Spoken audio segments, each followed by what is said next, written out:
Hi guys, and welcome to yet another very exciting video tutorial of Premiere Pro. And in this tutorial we will be going over some of the date navigation techniques that are used in the timeline window. Okay, and some of the keyboard shortcuts. Some of these techniques and shortcuts you might have come across the previous tutorials, but we will be going over them once again, and you will be learning some new ones also. And to learn them again, it will really solidly cement them in your memory and you will become very fluent in them. So let's get started. These techniques and navigation techniques or keyboard shortcuts are a must learn in Adobe Premiere Pro timeline because they are used more than any other shortcuts or what you should say any other techniques. So let's get started. Okay, to move from one clip to another clip and to its beginning and end point, you can use the keyboard up and arrow key, and if you click the down key, it moves you down the sequence or forwarding the sequence, and if you click the up key, it will move you back up your footage or your clips. Okay, so that's how you can move it. Other than that, the JKL keys are used for playing the footage forward, and the key is used for stopping it, and the J key is for rewinding it back. Okay, so like that. So to move your cursor to the beginning of your timeline or to the end of your timeline, to move it to the beginning of your project, hit the home key on the keyboard like that, and to move it to the end of your project, hit the end key. Okay, so move and home and end key are the keyboard shortcuts for the moving the playhead from to the beginning and the end of the project. Other than that, this little bar over here is used for the zooming in to your project or your clips, and also used to zoom out like this. Okay, now if your project is too long or too small or has under than 50, more than 100 or dozens of clips and subclips in it, then it might be a very hard thing to look and see everything and see every clip distinctly, and they are arranged really congested,ly in the timeline. So the zooming out and zooming in technique is very useful in that way. But whenever you don't want to use it and you want to fit your entire project to your sequence or the timeline, you just hit the back / key on the keyboard, and your whole project will be fitted into the sequence. Suppose your sequence is the duration of 5 minutes, so your entire project will be fitted to it. Same way it works for if your project is too zoomed in. If you hit the back / key, it will fit it in. Other than that, there are sometimes, okay, this is an example clip or a project that I created, but suppose you have a very long and big project, and sometimes inadvertently, by mistake, you move or trim a part of your project like so, like this, and you are not sure because it's whether too zoomed out or too zoomed in, and you don't see it. Okay, so to check whether there is any gap left in your project that is not covered or that needs to be fixed, what you can do is to go to the sequence in the options and then go to gap. Okay, now in this place you can do a number of things. You can either go to the old sequence, to the previous sequence, or you can go to the gap in the track that you are working currently on. This time I will use the option next in track. Okay, as you can see, there is a gap in our project between our clips, and by hitting the next in track we went to that gap, and now we can fix it by filling it in. Although we do not need to fill it in because the upper footage is covering it anyway, but it's good to know that this is how you find gaps in your project or in your sequence or between your clips. Okay, the other thing is, suppose you have a footage and let me hit the tilde key and okay, let's go back. Okay, you want to go and find the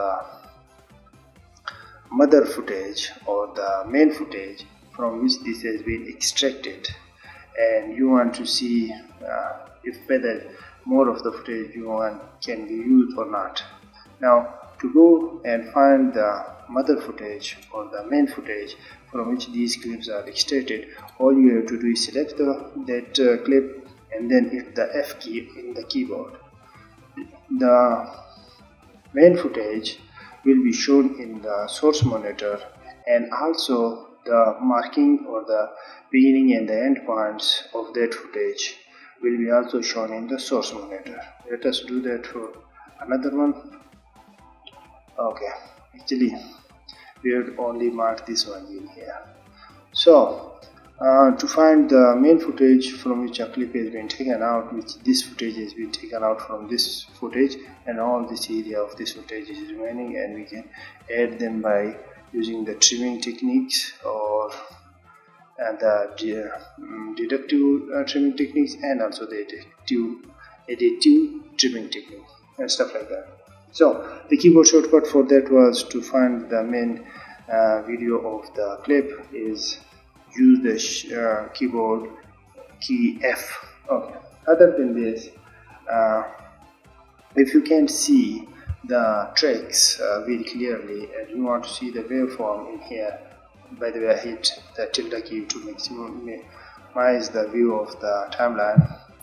You can either click and hold on these tracks and increase their size, or you can just come into here and point your cursor in the middle of it and then use the scroll wheel in your mouse to increase or decrease their size like this. If you want the size of all your tracks to be increased evenly, then hold the shift key and plus move the scroll key. Now as you can see, all the tracks are increased in size evenly. This is another technique. The same is true for the video tracks and stuff like that. Okay, now let me show you another technique which is very useful. If suppose you want more visual information that you already have that will give on to you in your timeline. Suppose you want your footage to show more scenes or clips of your video. In here you can go to this option in the timeline, which is a drop down option menu of the timeline, and then go to these three options. Now it is on the video add thumbnails, and let me tell you what is a video add thumbnails. The clip or the length of the clip, and on its head, which is this part, a thumbnail is shown. But if I go and click this option, then one thumbnail would be shown on its head and one would be shown on its tail, like this. This is the head thumbnail, this is the end thumbnail. But suppose I want even more information. I want all the frames or all the clip to be shown as thumbnail, one thumbnail at a time, like this. Okay, and then I can zoom in and all of the sequence or the clip is shown in thumbnails. But this is way too much information for me. I actually do not use it like this. I'm just gonna move it back to video to add thumbnails like that. Okay, so far so good. Okay, I'm gonna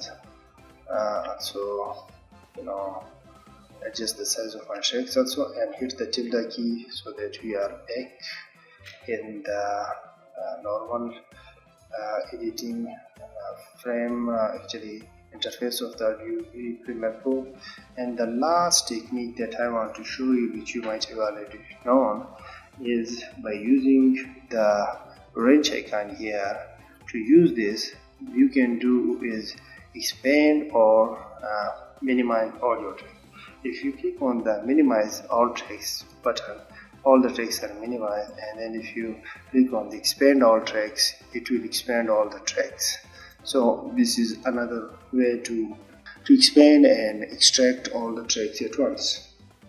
Actually, increase and decrease their size at once. The other thing that I want to tell you is about the snapping tool. And the snapping tool or technique that we have already discussed this in the previous tutorials, but I want to have a word about it again since we are revisiting everything. Okay, so why is this not increasing in size? Okay, like that. Okay. Now this playhead of ours, if we hold down the shift key, it snaps to every end and beginning part of our, to the every end point and the beginning part of our clips, and the same is true for our clips. And if you move it like this, it also snaps to different part. To disable this, go to this magnetic icon which says snap, and the shortcut in the keyboard is S, and click it, and then nothing will snap, because that's something I don't ever want to be enabled. So that's why I always keep it enabled, and I want the snapping or the magnetism to happen every time. The other thing is the ability to select video and audio individually. Suppose you have a clip like this and the audio and video are both linked. Now to unlink them, all you have to do is go into their right click on it and go to this option which says unlink and click it. Other than that, if you don't want to permanently unlink them, you can hold the Alt key on the keyboard and select the video and the audio independently. And if you let go the Alt key, then you click on them, then both of them are selected again. And if you go to this icon which says linked selection, and if you click it or unselect it, then the same effect comes like unlinking it by the right click option, and the audio and video are independent of each other again. And other than this, there is a few more techniques, but I think our video tutorial is dragged on very long, and I'm gonna end this tutorial here. So guys, I hope this tutorial was useful for you for your navigation skills in the Adobe Premiere Pro, because most of the techniques that I covered in this tutorial are the most often used, and learning them and memorizing these techniques will make your life very easy and comfortable inside the Adobe Premiere Pro. So I hope and wish you all the best of luck and happy editing. Okay, bye for now.